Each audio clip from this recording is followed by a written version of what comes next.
Chemistry channel पर आपका स्वागत है। हम कर रहे हैं फोर्थ यूनिट केमिकल बॉन्डिंग और आज जो हम टॉपिक करने वाले हैं वो है valence bond theory and hybridization. Let's start. Valence bond theory, इससे पहले हमने वेस्पर थ्योरी की थी। वेस्पर थ्योरी की क्या लिमिटेशन रही कि वो सिंपल मॉलिक्यूल्स की ज्योमेट्री को एक्सप्लेन कर पाई थी। जो कॉम्प्लिकेटेड मॉलिक्यूल्स हैं उनकी जो है स्ट्रक्चर को एक्सप्लेन नहीं कर रही थी। तो उसके बाद आई टू थ्योरीज जो क्वांटम मैकेनिकल प्रिंसिपल के बेस पे थी। एक थी वैलेंस बॉन्ड थ्योरी और एक थी मोलिकुलर ऑर्बिटल थ्योरी। तो उसमें हम पहले कर रहे हैं वैलेंस बॉन्ड थ्योरी। ये दी थी हिटलर एंड लंदन ने 1927 में। उसके बाद इसमें और फर्दर वर्क किया गया और पोलिंग और अदर जो साइंटिस्ट थे उन्होंने मिलकर इस पे काम किया और इसको और ज़्यादा डेवलप किया। ठीक है, इसको समझने के लिए पहले हम एक हाइड्रोजन का एग्जाम्पल लेते हैं, H2 का। देखो H2 जो है हाइड्रोजन, उसमें क्या हो गया, दो हाइड्रोजन एटम्स होते हैं। ठीक है, ये दो हाइड्रोजन एटम्स हैं। ठीक है, इसके अंदर हम इनका न्यूक्लियस में क्या चार्ज होता है, पॉजिटिव चार्ज, क्योंकि न्यूक्लियस के अंदर क्या होते हैं, प्रोटॉन और इलेक्ट्रॉन होते हैं। न्यूट्रॉन होते हैं। प्रोटॉन पे पॉजिटिव चार्ज होता है, न्यूट्रॉन पे कोई चार्ज नहीं होता, इसलिए न्यूक्लियस पे एज ए होल क्या चार्ज हो गया, पॉजिटिव। बाहर क्या होते हैं, इलेक्ट्रॉन, और इन पे कैसा चार्ज होता है, नेगेटिव। ठीक है, हाइड्रोजन केस का केस है तो आपको पता है कि 1s1 इसकी इलेक्ट्रॉनिक कॉन्फ़िगरेशन है, यानी कि 1 इलेक्ट्रॉन हो गया। तो यहाँ पे भी 1 इलेक्ट्रॉन, इसका भी 1 इलेक्ट्रॉन। अब होता क्या है एक्चुअल में, देखो अब ये पॉजिटिव पॉजिटिव, तो like charges repel each other, और अनलाइक जो चार्जेस होते हैं वो क्या करते हैं, अट्रैक्ट करते हैं ना। तो पॉजिटिव और इसका पॉजिटिव क्या करेंगे भाई, यहाँ पर रिपेल करेंगे, तो यहाँ पर फोर्स ऑफ रिपल्शन हो गया। ठीक है, ये हमने बेसिक में भी मैंने तुम्हें करवाया था, है ना। अब देखो इस पॉजिटिव, अब यहाँ पर नेगेटिव और यहाँ पर नेगेटिव, इन दोनों के बीच में भी क्या होगा, फोर्स ऑफ रिपल्शन। ठीक है, हो गया। अब इसके पॉजिटिव और इसके नेगेटिव में क्या होगा भी, फोर्स ऑफ अट्रैक्शन। ठीक है, अब इसके पॉजिटिव और इसके नेगेटिव के बीच में क्या होगा, फोर्स ऑफ अट्रैक्शन। तो यहाँ पर टू तो फोर्स ऑफ अट्रैक्शन हो गई और टू ही क्या हो गए, फोर्स ऑफ रिपल्शन, है ना। क्लियर। अब क्या होगा, देखो ऐसे ही अदर जो कंपाउंड्स हैं, हर एक में जो मॉलिक्यूल्स वगैरह होते हैं उनमें ऐसे ही होता है, फोर्स ऑफ अट्रैक्शन होता है, फोर्स ऑफ रिपल्शन होता है। अब क्या होगा, अगर यहाँ पर फोर्स ऑफ अट्रैक्शन का मैग्नीट्यूड ज्यादा होगा, यानी अट्रैक्शन उनमें ज्यादा होगी, तो ये क्या होंगे, पास आ जाएंगे। अगर फोर्स ऑफ रिपल्शन का मैग्नीट्यूड ज्यादा होगा तो वो क्या होंगे, एक दूसरे को रिपेल कर देंगे, दूर चले जाएंगे। ठीक है, तो अगर फोर्स ऑफ अट्रैक्शन का मैग्नीट्यूड ज्यादा है तो वो क्या आएंगे, पास आएंगे और क्या बनाएंगे, बॉन्ड फॉर्मेशन करेंगे। ठीक है, तो फोर्स ऑफ अट्रैक्शन स्ट्रॉन्ग होना चाहिए, कोई भी दो जो आपके एटम्स है उनके बीच में अगर बॉन्ड बन रहा है तो इसका मतलब वहां पर क्या है, फोर्स ऑफ अट्रैक्शन ज्यादा है। तो इसकी वजह से ये क्या आते हैं, आपस पास पास में आ जाते हैं, क्लोजली पैक्ड हो जाते हैं और बॉन्ड बनाते हैं ओवरलैपिंग से, है ना। वो हमने पढ़ लिया था, जैसे कि ये क्या बना रहा है, कोवलेंट बॉन्ड बनाता है, एक इसका इलेक्ट्रॉन शेयर कर देता है कुछ टाइम के लिए, और ये कुछ टाइम के लिए ये इस अपने दूसरे का इलेक्ट्रॉन शेयर कर लेता है, आपस में शेयर, म्यूचुअल शेयरिंग से कौन सा आपका कोवलेंट बॉन्ड बनता है। ये हमने सब कुछ कर चुके हैं, तो ये मैं नहीं करवा रही हूँ आपको। मेरा कहने का यहाँ पर ये मतलब है कि यहाँ पर जो फोर्स ऑफ अट्रैक्शन अगर ज़्यादा होगा तो क्या होगा, जो एटम्स है वो क्लोजली आएंगे, आपके पास में आएंगे और क्या बनाएंगे, बॉन्ड बनाएंगे। अब ये पास में आएंगे, कैसे वो बॉन्ड बनता है वो देखते हैं। अब देखो एक्चुअल में क्या होता है, एटम जो होते हैं यहाँ पर प्रेजेंट है, उनके अंदर जो इलेक्ट्रॉन्स कौन से पार्टिसिपेट करते हैं कोई भी बॉन्ड फॉर्मेशन में, आपको बताया कौन से, वैलेंस इलेक्ट्रॉन पार्टिसिपेट करते हैं ना। तो और वो इलेक्ट्रॉन्स किसके अंदर होते हैं, ऑर्बिटल्स के अंदर होते हैं, है ना। इलेक्ट्रॉन किस में होते हैं, ऑर्बिटल्स के अंदर। ऑर्बिटल्स के अंदर की बात करें हम वैलेंस इलेक्ट्रॉन की, ठीक है, क्योंकि यही पार्टिसिपेट करते हैं बॉन्ड फॉर्मेशन में। ठीक है, अब क्या होता है, ऑर्बिटल्स आपको पता है, एस ऑर्बिटल है, पी है, डी है, एफ है, ये ऑर्बिटल्स भी हम कर चुके हैं ना, S P D F type के ऑर्बिटल्स होते हैं। ठीक है, इनमें कैसे ओवरलैपिंग होती है और कैसे वो बॉन्ड बनते हैं। ठीक है, देखो दो टाइप के बॉन्ड होते हैं, एक तो सिग्मा बॉन्ड, एक होता है पाई बॉन्ड, जो कि ओवरलैपिंग से बनते हैं। कोवलेंट बॉन्ड ही होते हैं, ठीक है ये। तो उसमें ओवरलैपिंग से कैसे बनेंगे सिग्मा बॉन्ड और पाई बॉन्ड? देखो एस ऑर्बिटल्स होते हैं, ठीक है, एस ऑर्बिटल, और पी ऑर्बिटल की बात कर लेते हैं हम। ऑर्बिटल एस में तो आपको पता है एक ही होता है एस ऑर्बिटल। पी में तीन होते हैं, पी एक्स, पी वाई और पी जेड, ठीक है। अब क्या होता है, जो एस ऑर्बिटल है आपको पता है कैसे होता है, स्फेरिकल इन शेप होता है, ठीक है। और पी ये जो है आपके कैसे होते हैं, डम्बल शेप होते हैं इस तरह से, है ना, ठीक। अब देखो अगर टू एस और एक एटम जो है उसका एस ऑर्बिटल और दूसरे का भी एस ऑर्बिटल ओवरलैप करेंगे तो कैसे करेंगे, उसका भी स्फेरिकल होगा और उसका भी स्फेरिकल होगा, तो वो इस तरह से ओवरलैप कर जाएंगे, मिक्सअप कर लेंगे फिर यहाँ पर, ठीक है। ये पार्ट है यहाँ पर इलेक्ट्रॉन्स है वो, ठीक है, ये ओवरलैप कर है। अब ये पार्ट जो है आपको दिख रहा है इसके अंदर भी आ रहा है, इसके कंसीडर करेंगे तो हम इसको, और इसको कंसीडर करेंगे तो ये पार्ट इसमें भी आ रहा है, ये ओवरलैपिंग होगी यहाँ पर। ये इलेक्ट्रॉन इसके भी हो गए, दोनों इलेक्ट्रॉन दो थे ना, एक इसका था एक इसका, इसके कुछ टाइम के लिए ये भी रख लेगा और कुछ टाइम के लिए ये भी रख लेगा, इस तरह से कोवलेंट बॉन्डिंग बनती है ना म्यूचुअल शेयरिंग से। तो अब ये जो है ओवरलैपिंग हो गई यहाँ पर आपस में इन्होंने, तो ये कैसे बॉन्ड बन गया, सिग्मा बॉन्ड। तो एस एस ऑर्बिटल जब ओवरलैप करेंगे तो कौन सा बॉन्ड बनेगा, sigma bond, clear, S S orbital,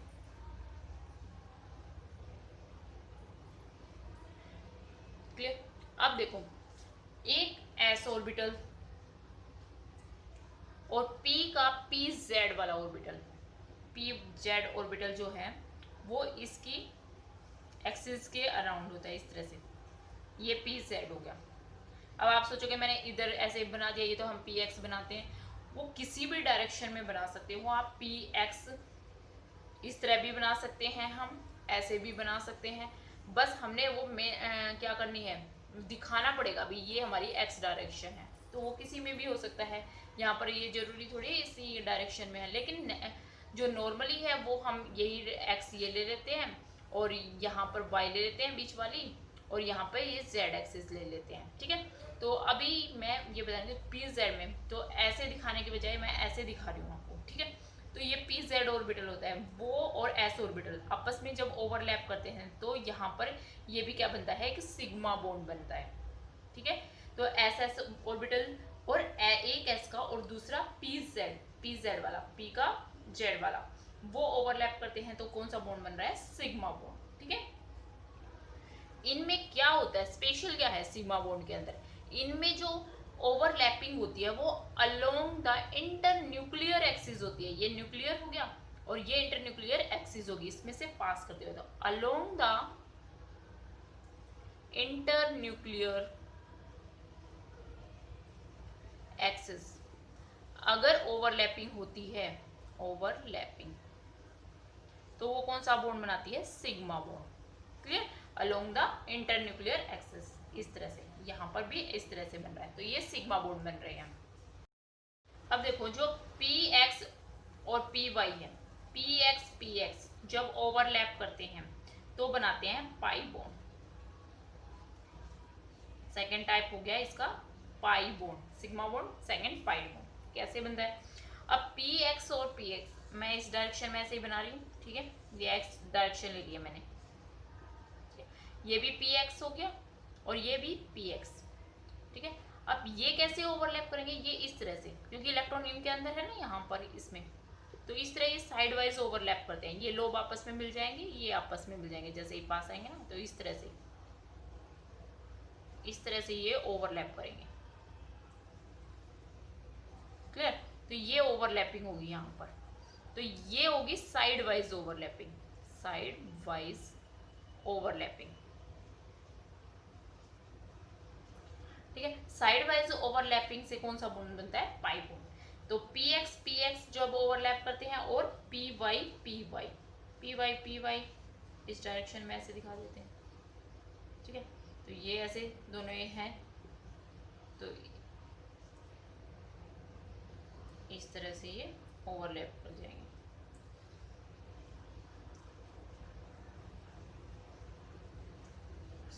ठीक है, ये भी साइड वाइज ओवरलैपिंग हो गई। तो साइड वाइज ओवरलैपिंग से पाई बॉन्ड बनता है। तो ये पी वाई से और पी एक्स से, तो ये सिग्मा और ये पाई बॉन्ड।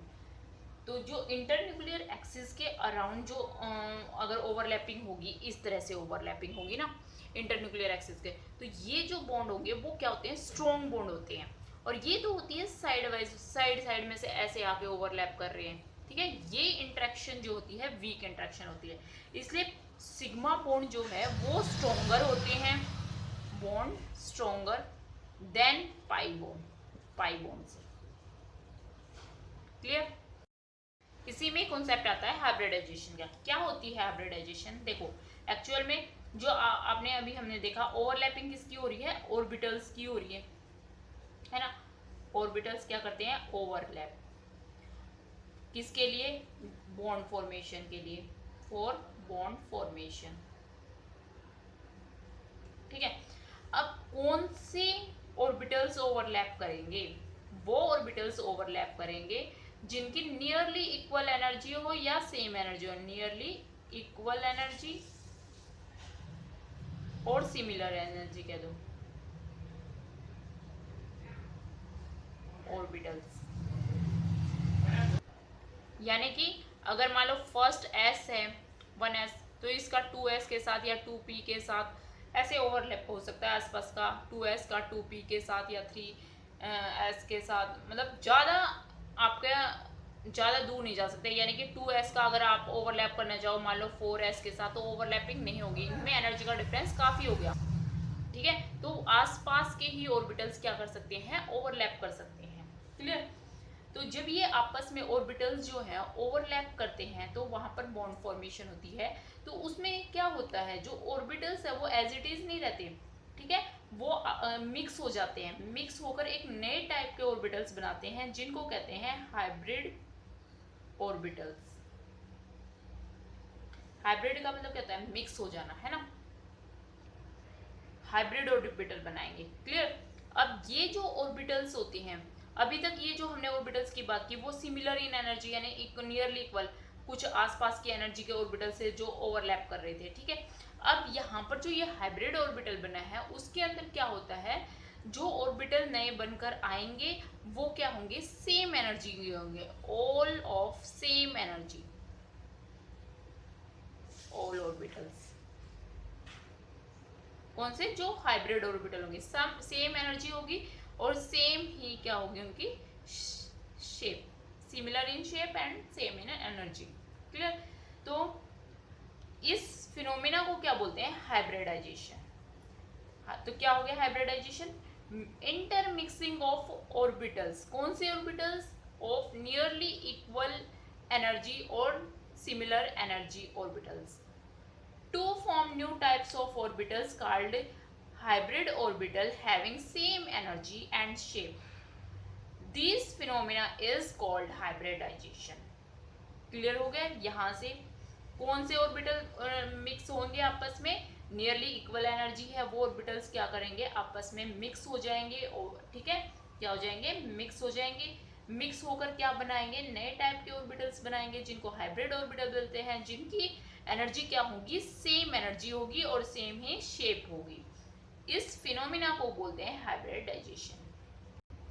तो डेफिनेशन इसकी होगी, phenomena of intermixing of orbitals of nearly equal energy to form new type of orbitals called hybrid orbital having same energy and shape and phenomena called hybridization. अब जो hybridization है उसके types हैं, types of hybridization, जैसे कि sp hybridization। sp hybridisation देखो नाम से ही एक s का ऑर्बिटल होगा और दूसरे का कौन सा होगा, p का ऑर्बिटल होगा, वो आपस में क्या कर लेंगे, ओवरलैप कर लेंगे। इसमें क्या होगा, एक s का एक p का ऑर्बिटल्स इन्वॉल्व होगा, ठीक है, एक s का और एक p का। p का कोई भी हो सकता है, px हो सकता है, py हो सकता है, pz हो सकता है, कैसे भी हो सकता है, ठीक है, दिख रहा है क्या, एक मिनट यहाँ से करना, ठीक है। एक s का हो गया, दूसरा एक p का हो सकता है, px, py और pz कोई भी हो सकता है ऐसे, ठीक है, pz बना दिया, px, py, तो एक एस का एक पी का ऑर्बिटल इन्वॉल्व होगा, तो मतलब क्या हो गया 50% तो उसमें एस करेक्टर आएगा और 50% उसका क्या होगा पी करेक्टर होगा। ठीक है, अब यहाँ पर देखो जो नया हाइब्रिड ऑर्बिटल होगा इनके मिक्स होने से किस टाइप का बनेगा, इस टाइप से बनेगा। एक लोब बड़ा होगा उसमें, एक क्या होगा छोटा लोब होगा। ये क्या होते हैं हाइब्रिड ऑर्बिटल, हाइब्रिड ऑर्बिटल। ठीक है, अब यहाँ पर एक लोब बड़ा एक छोटा बनाना है ना। ये अगर हम मिक्स कर रहे हैं जैसे इस तरह से ओवरलैप कर दिया हमने इस तरह से, तो यहाँ पर जो बनेगा इनका ओवरलैपिंग से वो इस तरह से बनेगा, एक बड़ा लोब एक छोटा लोब। अब कितने ओवरलैप कर रहे हैं ये भी देखो, 2 ऑर्बिटल ओवरलैप कर रहे हैं, एक एस का और एक पी का। टोटल कितने हो गए 2 ऑर्बिटल्स। 2 ऑर्बिटल ओवरलैप करेंगे तो 2 ही हाइब्रिड ऑर्बिटल बनेंगे नए वाले। क्या बनेंगे 2 न्यू हाइब्रिड ऑर्बिटल्स। जितने ऑर्बिटल ओवरलैप करेंगे उतने ही नए हाइब्रिड ऑर्बिटल बनेंगे। तो इस तरह से अगर हम इसका ये लीनियर शेप में बनाए तो एक ये वाला सिर्फ दो ओवरलैप कर दिए हमने इस तरह से, तो ये 2 हाइब्रिड ऑर्बिटल बन गए। एक तो ये बन गया इसका लोब छोटे वाले का, और एक ये छोटा है ये इसका बड़ा लोब ऐसे। ठीक है, क्लियर हो रहा है। तो इस तरह से इनके बीच में 180 डिग्री का एंगल हो जाएगा। ठीक है, लीनियर शेप बन जाएगी। अगर किसी की लीनियर ज्योमेट्री बन रही है तो एसपी हाइब्रिडाइजेशन होती है वहां पर, और 180 डिग्री का एंगल होता है वहां पर, इस तरह से ओवरलैप होती है। सेकेंड टाइप की है sp2 हाइब्रिडाइजेशन। अब बताओ भाई, एक s का और 2 कितने होंगे p के ऑर्बिटल्स होंगे यहाँ पर मिक्स होंगे। ठीक है, ओवरलैपिंग करेंगे तो टोटल कितने हो गए 1 ये हो गया और 2 ये हो गया, 3 हाइब्रिड ऑर्बिटल बनेंगे यहाँ पर। क्लियर हो रही है बात, एक s का और आपके 2 पी के, तो टोटल जो 3 बनेंगे वो कौन से होंगे हाइब्रिड ऑर्बिटल्स होंगे, और 3 होंगे आपके। ठीक है, 3 होंगे तो किस तरह से वो होंगे, किस तरह अरेंज होंगे, मैक्सिमम एंगल में अरेंज होने चाहिए ना ऑर्बिटल्स, तभी उनकी ज्योमेट्री जो है इस तरह से बनती है ताकि उनमें रिपल्शन मिनिमम हो और मैक्सिमम डिस्टेंस हो। और 3 जब होते हैं जैसे हमने कल किया था ना, तो 3 होंगे तो 120 डिग्री का एंगल होता है हर एक के बीच में, है ना। तो इस तरह से, तो ये एक ऑर्बिटल्स हो गया, एक हम इस तरह बना देंगे, ये हाइब्रिड ऑर्बिटल हो गया। एक बड़ा लोब एक छोटा लोब बनाना है आपने, एक ये बड़ा लोब एक छोटा लोब। तो ये देखो हो गया ट्राइएंगुलर प्लेनर टाइप का स्ट्रक्चर, sp2 हाइब्रिडाइजेशन। एग्जाम्पल जैसे कि BF3 है, कल हमने किया था। ठीक है, BH3 है, ये इस तरह के कंपाउंड है। BF3 ऐसे बनाया था ना, F F F इस टाइप से। ठीक है, लीनियर के वहां मैं एग्जांपल देना भूल गई, वैसे तो कल हमने किया ही था। जैसे बेरियम फ्लोराइड है, बेरियम हाइड्राइड है H2, तो बेरिलियम बीच में आ जाएगा, बेरियम कह रही हूँ बेरिलियम, और यहाँ पे फ्लोरीन इस तरह से 180 डिग्री का एंगल आ जाएगा। ये उसका हो गया sp हाइब्रिडाइजेशन का। ठीक है, लीनियर स्ट्रक्चर 1, इनमें एंगल कितना हो गया 120 डिग्री का। ठीक है, और क्या शेप होगी ट्राइएंगुलर प्लेनर, sp2 हाइब्रिडाइजेशन की बात कर रहे हैं। ठीक है, अब आ गई आपकी sp3 हाइब्रिडाइजेशन। एक s का और 3 p के ऑर्बिटल्स जो है वो ओवरलैप करेंगे, और टोटल कितने बन गए भाई 4 ऑर्बिटल्स, कौन से हाइब्रिड ऑर्बिटल। क्लियर, तो 4 होते हैं तो क्या शेप बनाई थी टेट्राहेड्रल, तो टेट्राहेड्रल शेप हमने इस तरह से बनाई थी ना। अगर इसको मैं ऐसे बना दूं इस तरह से, ठीक है, और इसको अब इस टाइप से हम बना देंगे, एक इस तरह से बना देना और एक यहाँ पर आ जाएगा इस तरह से, इसका ये थोड़ा सा इस तरफ हो जाएगा और ये ऐसे। ठीक है, शेप अच्छे से, ये इसका हो गया। ठीक है, हर एक का एक एक लोब हो गया, इक्वल से बनाने हैं ये हमने। ठीक है, तो ये बन गया, क्या बन गया हमारा 4 हमारे हाइब्रिड ऑर्बिटल हो गए, टेट्राहेड्रल शेप हो गई। ठीक है, sp3 हाइब्रिडाइजेशन। sp3 हाइब्रिडाइजेशन के एग्जांपल है जैसे कि हमने कल भी किया था, मीथेन है, CH4 है। ठीक है, इस तरह से बन जाएगा, 4 हाइड्रोजन आपके अटैच हो जाएंगे कार्बन के साथ इस तरह से। ठीक है, तो ये होगी sp3 हाइब्रिडाइजेशन। अब इसमें क्या होगा, अच्छा इसमें करेक्टर नहीं देखा हमने, s करेक्टर sp2 है, 3 है, 3 में हमने उसको डिवाइड करना है, तो क्या होगा, नियर अबाउट 33% तो एस करेक्टर आ जाएगा इसमें, और 67 के आसपास या 66 समथिंग के आसपास आपका क्या आ जाएगा, पी करेक्टर आएगा। ठीक है, इसके अंदर एस करेक्टर और पी करेक्टर 25% तो एस करेक्टर, और पी करेक्टर कितना बच गया, 75% पी करेक्टर। ये आगे पता है इंपॉर्टेंट होंगे किस लिए आपको, जब हम इलेक्ट्रोनेगेटिविटी का कॉन्सेप्ट करेंगे ना, तो देखो जितना एस करेक्टर ज्यादा होता है उतना ही कितना क्लोज होगा वो ऑर्बिटल के, और उतना जितना ऑर्बिटल के क्लोज होगा उसकी इलेक्ट्रोनेगेटिविटी उतनी ही क्या होगी, ज्यादा होगी। तो एस करेक्टर यानी कि अगर आपसे पूछ ले sp2 और sp3 हाइब्रिडाइजेशन में किसकी इलेक्ट्रोनेगेटिविटी ज्यादा होगी, तो आप बता सकते हैं जिसमें एस करेक्टर ज्यादा होगा। एस करेक्टर किसमें ज्यादा है, इसमें ज्यादा है। ठीक है, तो जितना एस करेक्टर ज्यादा उतना ही वो क्या है, हो जाता है क्लोज होता है न्यूक्लियस के, उतना ही वो मोर इलेक्ट्रोनेगेटिव होता है। तो किसी का कंपेयर भी करना हो, आपको कुछ समझ नहीं आ रहा है, तो उसकी हाइब्रिडाइजेशन अगर आपको पता है sp sp2 sp3 इस तरह से निकाल लोगे, और फिर आप पता कर सकते हो कौन सा आपका मोर इलेक्ट्रोनेगेटिव कंपाउंड जो आपका मॉलिक्यूल्स है। ठीक है, अब इनके हम कुछ एग्जांपल कर देते हैं, जैसे मीथेन है CH4, इसकी क्या कॉन्फ़िगरेशन है, सेंट्रल मेटल क्या हो गया इसका आइटम, कार्बन होता है। कार्बन की जो आउटर मोस्ट इलेक्ट्रॉन क्या होते हैं, 2s2 और 2p2 ऐसे ही लिखते हैं हम। तो अगर हम इसके ऑर्बिटल्स बनाएं इस तरह से, ये 2s हो गया, ये 2p हो गया, इसमें 2 इलेक्ट्रॉन रख दिए, और हमने इसमें 1 2 इस तरह रख देते हैं।